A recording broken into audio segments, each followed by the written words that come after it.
Assalamualaikum warahmatullahi wabarakatuh. Halo ATT, gimana nih kabarnya? Sudah sarapan? Sudah mandi? Oke, hari ini kita mau ngapain ya? Kita mau belajar ya. Masih ingat sama Ibu? Ibu adalah guru IPS ya. Oke, hari ini kita mau belajar IPS ya. Judulnya adalah Interaksi Antar Ruang Negara-negara ASEAN. Nah, sebelum Ibu mulai pembelajaran, ATT sudah absen. Yang belum absen jangan lupa ya di absen dulu, supaya nanti kita bisa tenang nih untuk melihat pembelajarannya seperti apa. Oke, kita mulai. Nah, hari ini kita mau mempelajari sedikit tentang negara-negara ASEAN. Sebelum ke negara ASEAN, ASEAN singkatan dari apa sih? Oke, ASEAN singkatan dari Asian Nation of Southeast Asian Nation, yang berarti merupakan nama-nama untuk negara-negara yang berada di Asia Tenggara. Oke, berarti ASEAN itu adalah nama sebuah organisasi yang mana negara-negaranya itu berada di Asia Tenggara. Nah, ASEAN juga berdiri pada tanggal 8 Agustus 1967 di Bangkok. Oke. Nah, selanjutnya ada apa lagi ya? Nah, ASEAN diprakarsai oleh 5 negara. Ada Indonesia, Malaysia, Filipina, Singapura, dan Thailand. Diprakarsai ini maksudnya jadi dimulai dibentuknya itu oleh 5 negara ini ya. Ada Indonesia, Malaysia, Filipina, Singapura, dan Thailand. Kemudian, pada awalnya ASEAN itu hanya ada 5 negara. Namun seiring berjalannya waktu, ASEAN ini bertambah 5 anggota lagi, yaitu menjadi 10 negara ya. Ada Filipina, ada Vietnam, tambahannya ada Laos, Myanmar, Kamboja, dan Brunei Darussalam. Oke, ada apa lagi ya? Nah, ASEAN. Sebelum kita jauh-jauh ke ASEAN, apa sih?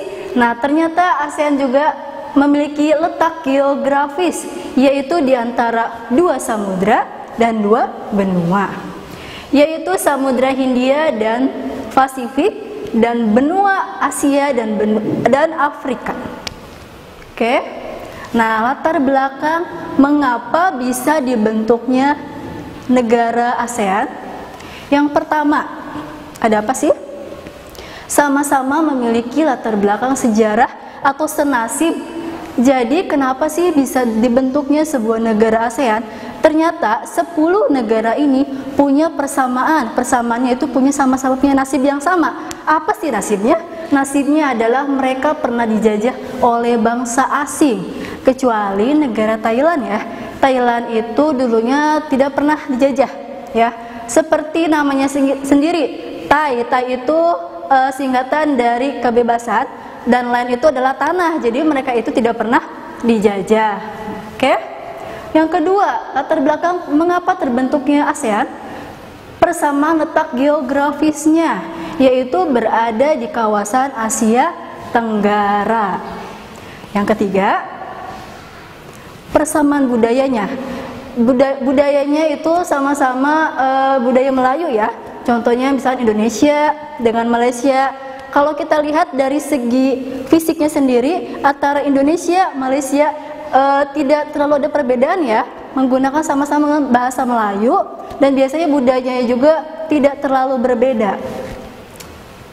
Nah, yang keempat, persamaan kepentingan untuk menjalin hubungan dan kerjasama baik dalam bidang ekonomi, sosial, politik, budaya, ataupun keamanan. Jadi mereka tuh kenapa bisa membentuk? Mereka punya visi dan misi yang sama. Oke, setelah terbelakang ada tujuannya nih.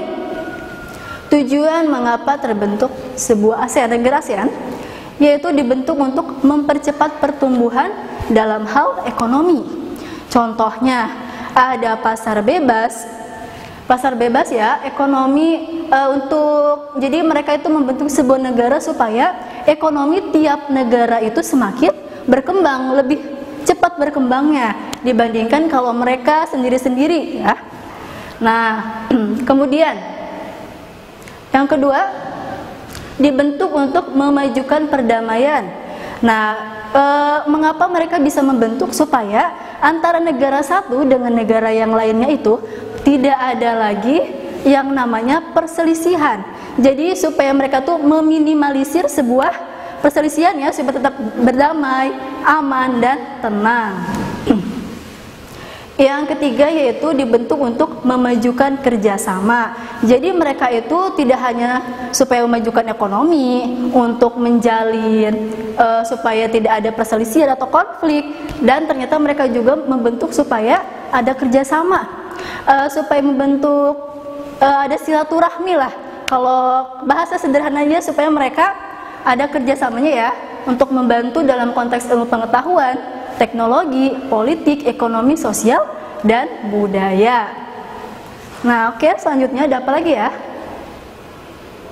ASEAN dibentuk untuk mempererat hubungan internasional dan regional antara negara di Asia Tenggara. Nah, untuk mempererat hubungan nih, supaya yang tadi negara yang satu dengan negara yang lainnya itu tidak ada lagi perselisihan atau tidak ada konflik lagi, untuk mempererat hubungannya ya. Nah, kemudian kondisi di negara ASEAN. Ada apa sih, kondisi seperti apa? Nah, wilayah negara-negara ASEAN ini pada umumnya memiliki iklim tropis ya. Yaitu iklimnya itu musimnya hanya ada dua, musim hujan dan musim kemarau.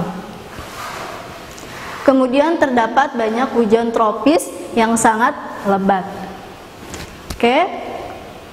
Selanjutnya, nah, negara-negara ASEAN ini tidak serta-merta mereka itu hadir atau berdiri. Ternyata ada orang-orang di baliknya. Seperti Menteri Luar Negeri dari berbagai negara ya. Pertama, dari Indonesia diwakili oleh Bapak Adam Malik yang pada saat itu menjabat sebagai Menteri Luar Negeri. Yang kedua ada Tun Abdul Razak. Ini merupakan wakil dari Malaysia. Yang ketiga ada Tanat Homan. Beliau merupakan tokoh Menteri Luar Negeri dari negara Thailand. Yang keempat ada Narciso Ramos. Beliau merupakan perwakilan dari negara Filipina. Selanjutnya ada S. Raja Ratnam, tokoh pendiri ASEAN yang perannya begitu besar ya. Beliau merupakan wakil dari Singapura. Nah, ternyata sudah selesai ya penjelasan dari Ibu. Jadi ATT harus ingat nih, di ASEAN itu kenapa sih ada ASEAN? Yang tadi terbelakangnya karena mereka mempunyai persamaan nasib, sama-sama pernah dijajah oleh asing, karena mereka negaranya sama-sama berada di Asia Tenggara, lalu mempunyai kebudayaan yang sama, iklimnya juga sama, yaitu iklim tropis. Oke, kita lihat ya, ini adalah latihan soalnya. Yang pertama, jelaskan latar belakang terbentuknya negara ASEAN. Yang kedua, sebutkan nama-nama Perdana Menteri tiap negara yang mentandatangani deklarasi Bangkok. Nah, jadi ATT yang tadi tidak melihat video Ibu pasti tidak akan bisa menjawab soal ini ya. Oke, bisa dipahami? Cukup sekian penjelasan dari Ibu. Mudah-mudahan ATT bisa mengerti dan bisa paham. Mohon maaf bila ada kata-kata yang salah. Bila belum paham, nanti bisa ditanyakan ke Ibu ya. Terima kasih. Wassalamualaikum warahmatullahi wabarakatuh.